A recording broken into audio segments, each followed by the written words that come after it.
Oke. Assalamualaikum warahmatullahi wabarakatuh. Perkenalkan, kami dari kelompok 2 ada dengan beranggotakan saya sendiri Ahmad Gasim, ada Anissa Septiawati, Albi Firman, dan Muhammad Fadli Zil Ikram. Kami di sini akan membahas tentang karya ilmiah. Untuk slide yang pertama itu akan dijelaskan oleh Anissa Septiawati. Silakan, Ica. Ya. Pembahasan pertama yaitu mengenai pengertian karya ilmiah. Jadi, pengertian karya ilmiah yaitu tulisan atau laporan tertulis yang memaparkan hasil penelitian atau pengkajian suatu masalah oleh seseorang atau sebuah tim dengan memenuhi kaidah dan etika keilmuan yang dikukuhkan dan ditaati oleh masyarakat keilmuan. Selanjutnya,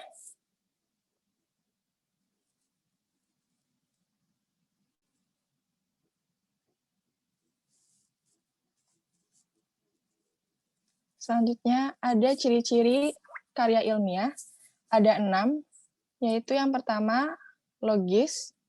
Karya ilmiah memuat laporan yang ditulis secara logis karena merupakan hasil penelitian. Lalu yang kedua, sistematis.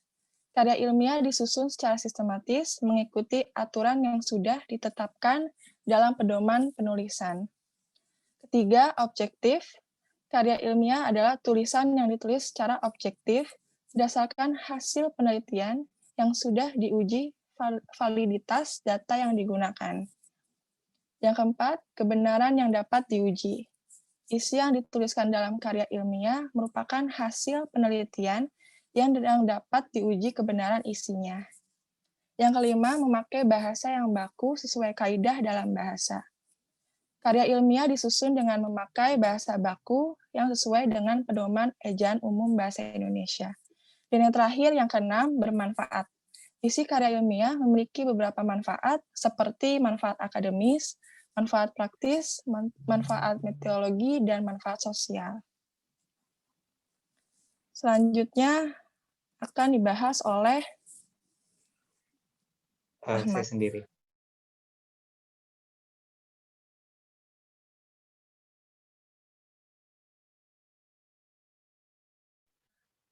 Berdasarkan tingkat akademisnya, karya ilmiah dapat dibedakan menjadi beberapa jenis. Yang pertama, ada makalah. Makalah yaitu karya ilmiah yang memerlukan studi, baik langsung maupun atau tidak langsung. Dapat berupa kajian pustaka atau buku, kajian atas suatu masalah, atau analisis fakta yang didapatkan dari hasil observasi. Yang kedua ada laporan penelitian. Laporan penelitian ini karya ilmiah yang dibuat setelah seseorang melakukan penelitian, pengamatan, wawancara, percobaan, dan lain sebagainya. Yang ketiga ada skripsi. Skripsi yaitu karya ilmiah yang ditulis oleh mahasiswa tingkat strata 1 untuk memperoleh gelar sarjana. Yang keempat ada tesis, yaitu karya ilmiah yang ditulis oleh mahasiswa strata 2 untuk memperoleh gelar magister. Dan yang terakhir ada disertasi, yaitu karya ilmiah yang dibuat dan disusun oleh mahasiswa strata 3 untuk memperoleh gelar dokter. Lanjut, ada tujuan dibentuknya karya tulis ilmiah. Antara lain sebagai berikut. Yang pertama, menjadi sarana untuk melakukan transformasi pengetahuan dari sekolah atau institusi perguruan tinggi kepada masyarakat atau bagi para peminatnya di forum ilmiah. Yang kedua, melatih keterampilan dasar untuk melakukan penelitian secara benar dan teratur. Yang ketiga, membuktikan potensi dan wawasan ilmiah yang dimiliki penulis dalam menghadapi dan menyelesaikan masalah dalam bentuk karya ilmiah. Yang keempat, menumbuhkan etos ilmiah. Dan yang kelima, wahana melatih dan mengungkapkan pikiran atau hasil penelitian dalam bentuk tulisan ilmiah yang sistematis. Oke, selanjutnya akan dibahas oleh Albi Firman. Silakan Albi. Oke, terima kasih buat Ahmad. Saya akan membahas tentang manfaat dibuatnya karya tulis ilmiah antara lain sebagai berikut. Yang pertama itu adalah melatih untuk mengembangkan keterampilan membaca yang efektif. Yang kedua, membuat seseorang berpikir dan menganggap penting kegunaan mencari referensi atau studi pustaka. Yang ketiga, memperoleh kepuasan intelektual. Selanjutnya ada memperluas cakrawala ilmu pengetahuan. Yang kelima, sebagai bahan acuan bagi penelitian selanjutnya. Yang keenam, meningkatkan kemampuan mengorganisasikan fakta dan data secara sistematis. Yang terakhir ada melatih untuk menggabungkan hasil bacaan dan melakukan parfrase dari berbagai sumber. Slide selanjutnya.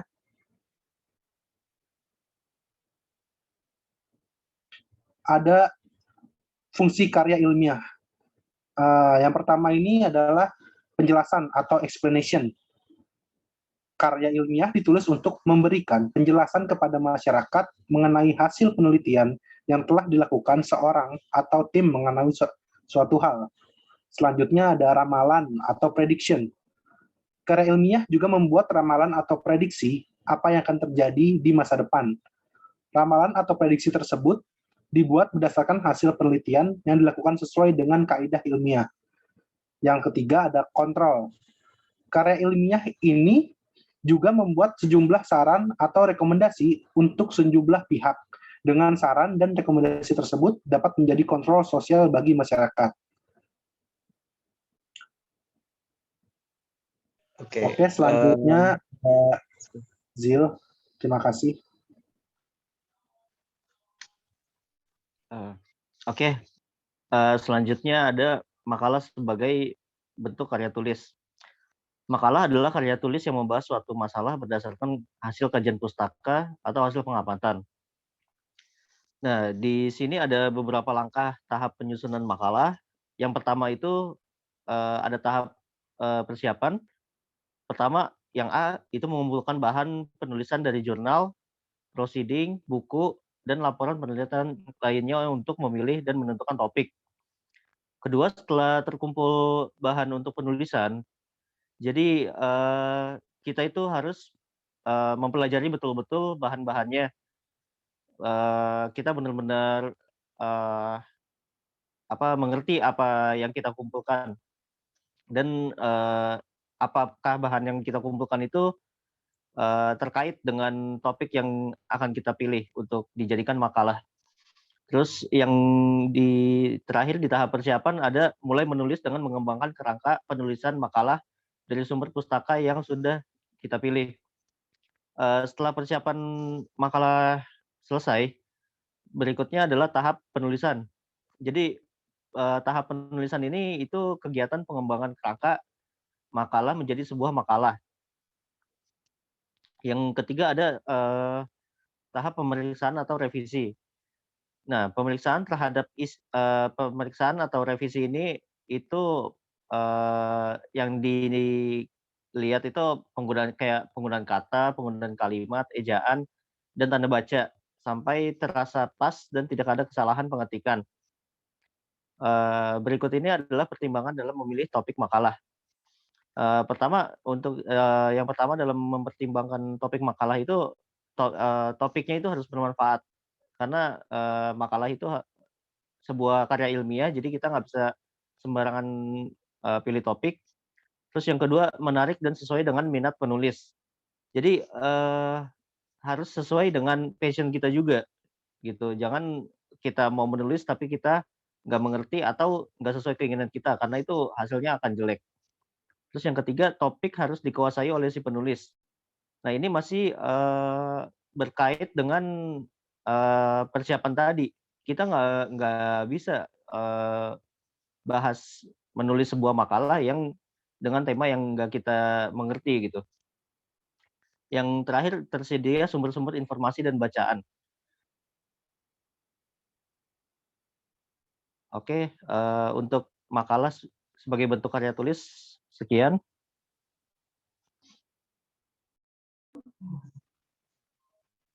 Oke, kurang lebihnya sekian dari kelompok kami tentang karya ilmiah. Kurang lebihnya mohon maaf. Wabillahi taufiq wal hidayah. Wassalamualaikum warahmatullahi wabarakatuh.